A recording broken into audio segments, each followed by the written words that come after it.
Hi hello ನಮಸ್ತೆ friends. Cockroach Janata ಪಾರ್ಟಿಯ ಉಗ್ರ ಹೋರಾಟ ಒಂದು ನಿರ್ಣಾಯಕ ಘಟ್ಟವನ್ನು ತಲುಪಿದೆ. ಉಪವಾಸ ಸತ್ಯಾಗ್ರಹ ಮಾಡ್ತಾ ಇರೋ ಸೋನಂ ವಾಂಗ್ಚುಕ್ ತೀರಾ ಅಸ್ವಸ್ಥರಾಗಿದ್ದಾರೆ. ಅಬಬಾ ಅಂದರೆ ಇನ್ನೆರಡು ದಿನ ಅವರು ಬದುಕಬಹುದೇನೋ ಅಂತ ಸುದ್ದಿಗಳು ಹರಿದಾಡ್ತಾ ಇವೆ. ಕೆಲ ಬಾಲಿವುಡ್ ಸೆಲೆಬ್ರಿಟಿಗಳೆಲ್ಲ ಸೋಷಿಯಲ್ ಮೀಡಿಯಾದಲ್ಲಿ ಸಪೋರ್ಟ್ ನೀಡುವಂತೆ ಕರೆ ಕೊಡ್ತಾ ಇದ್ದಾರೆ. ಹಾಗೆ ವಿಪಕ್ಷಗಳ ರಾಜಕೀಯ ನಾಯಕರು ಹಾಗೂ ಎಡ ಮತ್ತು ಆಂಟಿ ಇಂಡಿಯನ್ ವಿಚಾರಗಳಲ್ಲಿ ಗುರುತಿಸಿಕೊಂಡಿರುವವರೆಲ್ಲ ಸ್ಥಳಕ್ಕೆ ವಿಸಿಟ್ ಕೊಡ್ತಾ ಇದ್ದಾರೆ. ಸಮೋಸಾ ಕೂಲ್ ಡ್ರಿಂಕ್ಸ್ಗೋಸ್ಕರ ಒಂದಷ್ಟು ಯುವಕರು ಅಲ್ಲಿ ವಿಸಿಟ್ ಮಾಡ್ತಾ ಇರೋದು ವರದಿ ಆಗ್ತಾ ಇದೆ.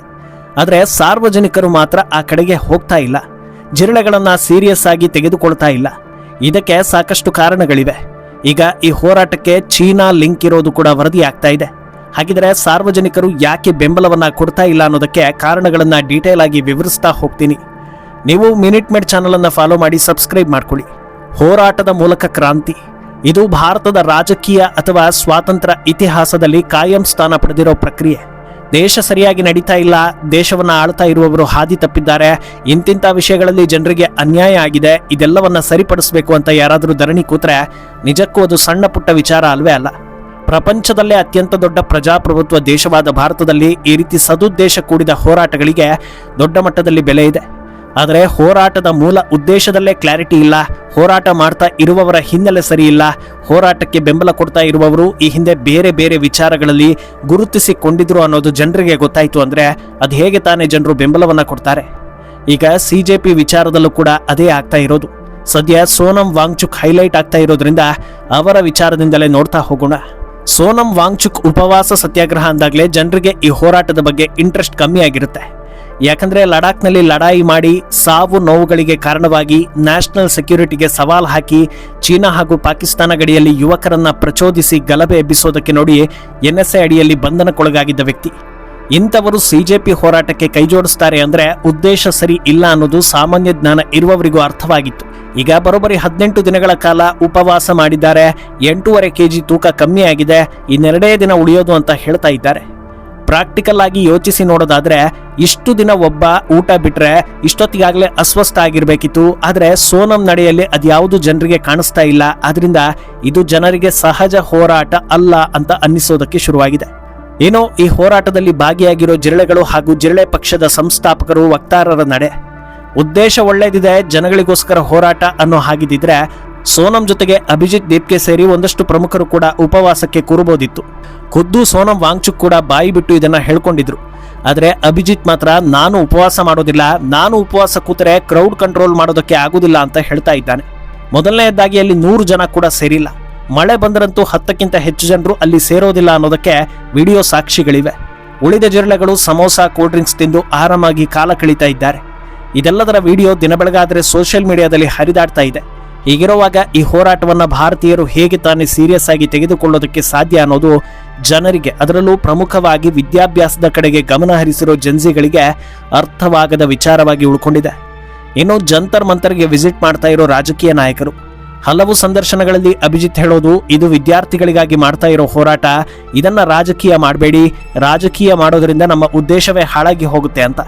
ಆದರೆ ದಿನ ಬೆಳಗಾದ್ರೆ ಯಾರಾದ್ರೂ ಒಬ್ಬ ವಿಪಕ್ಷ ನಾಯಕರು ವಿಸಿಟ್ ಕೊಟ್ಟು ಹೋಗ್ತಾ ಇದ್ದಾರೆ.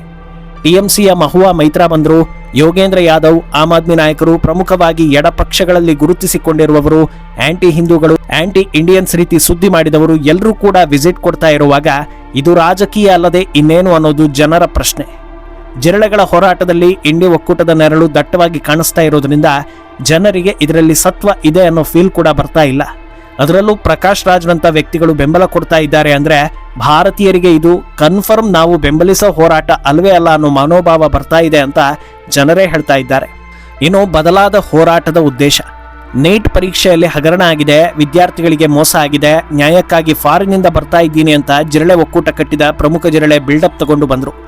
ಆದರೆ ಒಂದೆರಡು ದಿನ ಕಳೀತಾ ಇದ್ದ ಹಾಗೆ ಅಲ್ಲಿ ನೀಟ್ ವಿಚಾರವೇ ಮಂಗ ಮಾಯ.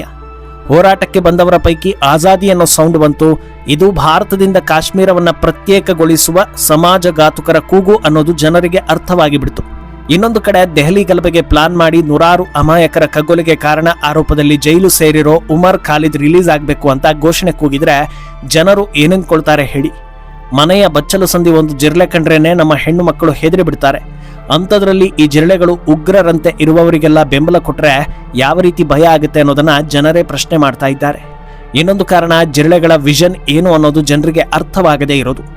ನೀಟ್ ಪೇಪರ್ ಲೀಕ್ ಆಗಿದೆ, ಇದರಿಂದ ವಿದ್ಯಾರ್ಥಿಗಳಿಗೆ ಸಮಸ್ಯೆ ಆಗಿದೆ, ಎಜುಕೇಶನ್ ಮಿನಿಸ್ಟರ್ ರಾಜೀನಾಮೆ ಕೊಡಬೇಕು ಅನ್ನೋದನ್ನೇ ಹೇಳ್ತಾ ಇದ್ದಾರೆ. ಮೊದಲನೆಯದಾಗಿ ಪೇಪರ್ ಲೀಕ್ ಆಗ್ತಾ ಇರೋದು ಇದೇ ಮೊದಲ ಬಾರಿ ಅಲ್ಲ. ಅಲ್ಲದೆ ಪೇಪರ್ ಲೀಕ್ ಆಗಿರೋದನ್ನ ಒಪ್ಪಿಕೊಂಡಿರೋ ಕೇಂದ್ರ ಸರ್ಕಾರ ಅದನ್ನ ತಡೆಯೋದಕ್ಕೆ ಸೂಕ್ತ ಕ್ರಮವನ್ನ ಕೈಗೊಳ್ಳೋ ಭರವಸೆಯನ್ನ ಕೊಟ್ಟು ಒಂದಷ್ಟು ಕ್ರಮಗಳನ್ನ ಕೂಡ ಅನುಸರಿಸಿತು. ಆದ್ರೂ ಯಾರ ಅವಧಿಯಲ್ಲಿ ಪೇಪರ್ ಲೀಕ್ ಆದ್ರೂ ಅದು ತಪ್ಪೇ. ಅದನ್ನ ಕಂಟ್ರೋಲ್ ಮಾಡದೇ ಇರೋದು ಸರ್ಕಾರದ ವೈಫಲ್ಯವೇ. ಅದನ್ನ ಪ್ರಶ್ನೆ ಮಾಡ್ತಾ ಇದ್ದಾರೆ. ಸರಿ, ಈಗ ಇರೋ ಎಜುಕೇಶನ್ ಮಿನಿಸ್ಟರ್ ರಾಜೀನಾಮೆ ಕೊಟ್ರೆ ಪೇಪರ್ ಲೀಕ್ ನಿಂತು ಬಿಡುತ್ತಾ? ಇದಕ್ಕೆ ತಮ್ಮ ಕಡೆಯಿಂದ ಪರಿಹಾರ ಏನು ಅನ್ನೋದನ್ನ ಜಿರಳೆಗಳು ಹೇಳ್ತಾ ಇಲ್ಲ. ಸಾಕಷ್ಟು ಬಾರಿ ಮಾಧ್ಯಮಗಳು ಈ ಬಗ್ಗೆ ಪ್ರಶ್ನೆ ಮಾಡಿದ್ರೆ ಎಲ್ಲರೂ ನುಣುಚಿಕೊಂಡಿದ್ದಾರೆ ಹೊರತು ಯಾರೊಬ್ಬರು ಸರಿಯಾಗಿ ಉತ್ತರ ಕೊಡ್ತಾ ಇಲ್ಲ. ಇದು ಜನರನ್ನ ಸೆಳೆಯುವಲ್ಲಿ ವಿಫಲವಾಗಿರುವಂತೆ ಕಾಣಿಸ್ತಾ ಇದೆ. ಇನ್ನು ದಿನ ಕಳೆದಂತೆ ಹೋರಾಟದ ಹಾದಿ ಆಂಟಿ ಮೋದಿ ರೀತಿ ಗುರುತಿಸಿಕೊಂಡಿದ್ದು. ಆರಂಭದಲ್ಲಿ ಎಜುಕೇಶನ್ ಮಿನಿಸ್ಟರ್ ರಾಜೀನಾಮೆ ಅನ್ನೋದು ಮಾತ್ರ ಕೇಳ್ತಾ ಇತ್ತು. ಆದರೆ ಯಾವಾಗ ಎಡಪಕ್ಷಗಳಲ್ಲಿ ಗುರುತಿಸಿಕೊಂಡಿರುವವರು ಹಾಗೂ ನಗರ ನಕ್ಸಲರ ಸಾಲಲ್ಲಿ ಕಾಣಿಸ್ಕೊಂಡವರೆಲ್ಲ ಎಂಟ್ರಿ ಕೊಟ್ಟರೋ ಆಗ ಮೋದಿ ರಾಜೀನಾಮೆ ಕೊಡಬೇಕು ಅನ್ನೋ ಕೂಗು ಕೇಳಿಸ್ತಾ ಬಂತು. ಇದು ಕೂಡ ಈ ಹೋರಾಟ ಫೇಲ್ ಆಗೋದಕ್ಕೆ ಕಾರಣ ಎನಿಸ್ಕೊಳ್ತಾ ಇದೆ. ಯಾಕಂದ್ರೆ ನಾವೇ ಬೇರೆ, ಇಂಡಿಯನ್ ಪಾಲಿಟಿಕ್ಸೇ ಬೇರೆ. ಭಾರತದಲ್ಲಿ ಹಳಬರೆಲ್ಲ ಹೋಗಿ ಯುವ ಜನತೆ ಮುಂದಕ್ಕೆ ಬರಬೇಕು, ಬದಲಾವಣೆ ತರಬೇಕು ಅಂತ ಕುಣಿತಾ ಇದ್ದವರು ಬೇರೆ ಯಾರನ್ನೂ ಟೀಕಿಸದೆ, ಪ್ರಮುಖವಾಗಿ ರಾಹುಲ್ ಗಾಂಧಿ ಬಗ್ಗೆ ಒಂದೇ ಒಂದು ಮಾತನಾಡದೆ ಕೇವಲ ಮೋದಿಯನ್ನ ಟಾರ್ಗೆಟ್ ಮಾಡ್ತಾರೆ. ಅಂದ್ರೆ ಇಂಡಿ ಒಕ್ಕೂಟ ಮೋದಿಯನ್ನ ಎದುರಿಸೋದಕ್ಕೆ ಆಗದೆ ಹೊಸ ರೀತಿಯಲ್ಲಿ ಬಂದಿದೆ ಅನ್ನೋದು ಜನರ ಮನಸ್ಸಲ್ಲಿ ದಟ್ಟವಾಗಿ ಬೇರೂರ್ತಾ ಹೋಗುತ್ತೆ. ಇಲ್ಲೂ ಕೂಡ ಅದೇ ಆಗಿದೆ ಅನ್ನೋದನ್ನ ಜನರು ಹೇಳ್ತಾ ಇದ್ದಾರೆ. ಇನ್ನು ಇದೆಲ್ಲವನ್ನ ಮೀರಿಸೋ ಮಟ್ಟದಲ್ಲಿ ಈಗ ಬಂದಿರೋ ಚೀನಾ ಲಿಂಕ್ ವಿಚಾರ. ಸಿಜೆಪಿಯಲ್ಲಿ ಎಡಚರರು, ಆಂಟಿ ಇಂಡಿಯನ್ಸ್ ಕಾಣಿಸಿಕೊಳ್ಳೋದು ಕಾಮನ್ ಅನ್ನೋದು ಜನರಿಗೆ ಅರ್ಥವಾಗೋ ಹೊತ್ತಲ್ಲಿ ಸಿಪಿಎಂ ನಾಯಕ MA ಬೇಬಿ ಎನ್ನುವ ವ್ಯಕ್ತಿ ಸೋನಂ ಭೇಟಿಯಾಗಿರೋ ವಿಡಿಯೋ ವೈರಲ್ ಆಗ್ತಾ ಇದೆ. ಅದೇ ವ್ಯಕ್ತಿ ಚೀನಾ ನಾಯಕರ ಜೊತೆಗೆ ಮೀಟಿಂಗ್ ನಡೆಸಿರೋ ಫೋಟೋಗಳನ್ನ ತೋರಿಸುವ ಮೂಲಕ ಮಾಧ್ಯಮಗಳಲ್ಲಿ ದೊಡ್ಡ ಮಟ್ಟದಲ್ಲಿ ಚರ್ಚೆ ಆಗ್ತಾ ಇದೆ. ಒಂದು ಕಾಲದಲ್ಲಿ ಜನರಿಗೆ ರಾಜಕೀಯ ಕುತಂತ್ರಗಳು ಗೊತ್ತೇ ಆಗ್ತಾ ಇರಲಿಲ್ಲ. ಆದರೆ ಈಗ ಮೀಡಿಯಾ ಹಾಗೂ ಸೋಷಿಯಲ್ ಮೀಡಿಯಾ ವ್ಯಾಪಕವಾಗಿರೋದ್ರಿಂದ ಫಾರಿನ್ ಫಂಡ್ ಅಂದ್ರೆ ಏನು, ಡೀಪ್ ಸ್ಟೇಟ್ ಅಂದ್ರೆ ಏನು, ಟೂಲ್ ಕಿಟ್ ಅಂದ್ರೆ ಏನು, ಭಾರತದಲ್ಲಿ ಇಂಥ ವಿಚಾರಗಳು ಬಂದಾಗ ಯಾವೆಲ್ಲ ವ್ಯಕ್ತಿಗಳು ಕಾಣಿಸ್ಕೊಳ್ತಾರೆ, ಇದೆಲ್ಲವೂ ಕೂಡ ಗೊತ್ತಾಗ್ತಾ ಇದೆ.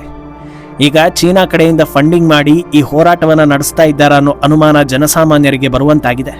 ಈ ರೀತಿ ಒಂದರ ನಂತರ ಒಂದು ಆಘಾತಕಾರಿ ವಿಚಾರಗಳು, ದೃಶ್ಯಗಳನ್ನ ಜನರು ನೋಡ್ತಾ ಇರೋದ್ರಿಂದ ಕಾಕ್ರೋಚ್ಗಳಿಗೆ ಜನರು ಬೆಂಬಲ ಕೊಡೋ ಸಾಧ್ಯತೆ ಬಹಳ ಕಡಿಮೆ ಇದೆ. ಕೆಲವರಂತೂ ಚಾನ್ಸೇ ಇಲ್ಲ ಅಂತಲೂ ಹೇಳ್ತಾ ಇದ್ದಾರೆ. ಬಹುತೇಕರು ಅಂದಾಜಿಸಿರೋ ಪ್ರಕಾರ ಉಪವಾಸ ಸತ್ಯಾಗ್ರಹ ಫೇಲ್ಯೂರ್ ಆಗಿರೋದು ಅವರಿಗೂ ಗೊತ್ತಾಗಿದೆ. ಆದರೆ ಇದನ್ನ ಹೇಗೆ ಸ್ಟಾಪ್ ಮಾಡಬೇಕು ಅಂತ ಗೊತ್ತಾಗದೆ ಸೋನಂ ವಾಂಗ್ಚುಕ್ ಶೋಚನೀಯ ಸ್ಥಿತಿ ಅಂತಿದ್ದಾರೆ. ಬಹುಶಃ ಸದ್ಯದಲ್ಲೇ ಉಪವಾಸ ಸತ್ಯಾಗ್ರಹ ನಿಲ್ಲಿಸೋದಕ್ಕೆ ಇದು ಮುನ್ನುಡಿ ಅಂತ ಅಂದಾಜಿಸಲಾಗ್ತಾ ಇದೆ. ಮುಂದೇನಾಗುತ್ತೆ ಅನ್ನೋದನ್ನ ಕಾದು ನೋಡಬೇಕು. ಈ ಸ್ಟೋರಿ ಬಗ್ಗೆ ನಿಮ್ಮ ಅನಿಸಿಕೆಯನ್ನ ತಪ್ಪದೆ ಕಮೆಂಟ್ ಮಾಡಿ.